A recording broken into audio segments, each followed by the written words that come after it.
नमस्कार दोस्तों, positive life channel में आपका स्वागत है। इस दुनिया में दो तरह के इंसान हैं। एक वह जो यह मानते हैं कि भाग्य वाग्य कुछ नहीं होता है और वे कर्म की प्रधानता में ही विश्वास करते हैं। दूसरे वे लोग हैं जो भाग्यवादी हैं, यानी उनका किस्मत पर पूरा भरोसा होता है। उनका दृढ़ विश्वास होता है कि जो भाग्य या किस्मत में लिखा है वह होकर ही रहेगा। अर्थात इंसान कर्म और भाग्य नाम की दो धुरियों में ही घूमता रहता है और अंततः दुनिया से विदा होकर चला जाता है। आज के समय का युवा भी यही सोचता है कि बिना कुछ किए ही उसे वह सब कुछ मिल जाए जो वह चाहता है।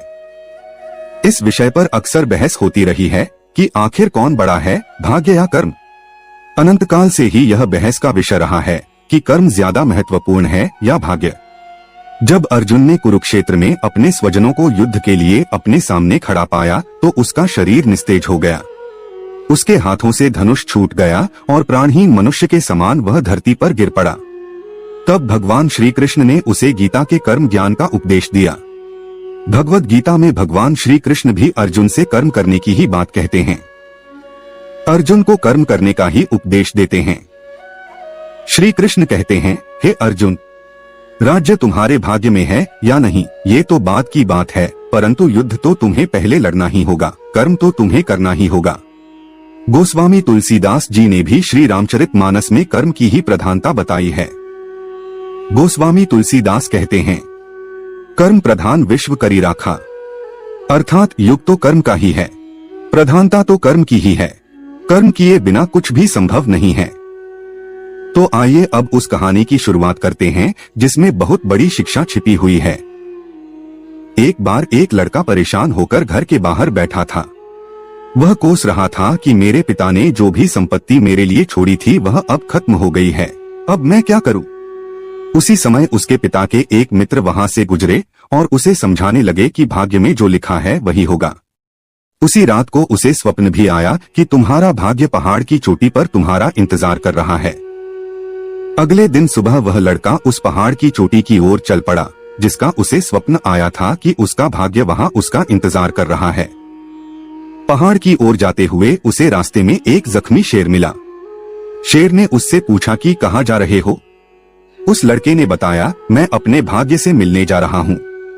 शेर कहता है कि अपने भाग्य से मेरे भाग्य के बारे में भी पूछना कि मैं स्वस्थ कब और कैसे होऊंगा। आगे रास्ते में उस लड़के को भूख लगती है तो वह एक बाग में से खाने के लिए फल तोड़ता है, लेकिन कड़वे होने के कारण फल को वह फेंक देता है। बाग का मालिक उससे बताता है कि कड़वे होने के कारण कोई भी मेरे बाग के फल नहीं खाता है। बातचीत के दौरान जब बाग के मालिक को पता चलता है कि यह लड़का भाग्य से मिलने जा रहा है तो वह उससे कहता है कि अपने भाग्य से पूछना कि मेरे बाग के फल मीठे कैसे होंगे। पहाड़ की तरफ जाते जाते लड़के को रात हो जाती है। वहां उसे एक हवेली नजर आती है। वह हवेली की मालकिन से वहां रहने की अनुमति मांगता है।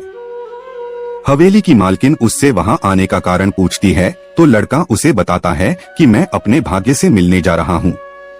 हवेली की मालकिन कहती है कि अपने भाग्य से मेरे बारे में भी पूछना कि मुझे खुशी कब मिलेगी। अगले दिन सुबह वह पहाड़ की ओर चल पड़ता है और उसे सचमुच वहां उसका भाग्य मिलता है। वह लड़का भाग्य को उसके साथ चलने के लिए कहता है तथा शेर बाग के मालिक और हवेली की मालकिन के सवालों के जवाब भी मांगता है। भाग्य तीनों के सवालों का जवाब दे देता है और कहता है कि तुम चलो अपना कर्म करो, मैं तुम्हारे पीछे पीछे आता हूँ। वापस आकर हवेली की मालकिन को वह बताता है कि जब तुम शादी करोगी तब तुम्हें खुशी मिलेगी। इस पर हवेली की मालकिन उस लड़के को ही उससे शादी करने की बात करती है और कहती है कि मुझसे शादी के बाद तुम मेरी हवेली के मालिक बन जाओगे, तुम्हारी गरीबी दूर हो जाएगी और मुझे भी खुशी मिल जाएगी। लड़का बोला, नहीं, मैं तुमसे शादी नहीं करूंगा क्योंकि मेरा भाग्य मेरे पीछे आ रहा है। मैं तुम्हारे साथ रहकर अपना भाग्य खराब नहीं कर सकता। आगे चलकर बाग के मालिक के सवाल के जवाब में उसने कहा कि भाग्य के अनुसार तुम्हारे बाग में जहाँ से पानी आता है वहाँ सोना दबा हुआ है, जिस कारण से बाग के फल कड़वे होते हैं। सोना हटाने के बाद बाग के फल मीठे हो जाएंगे।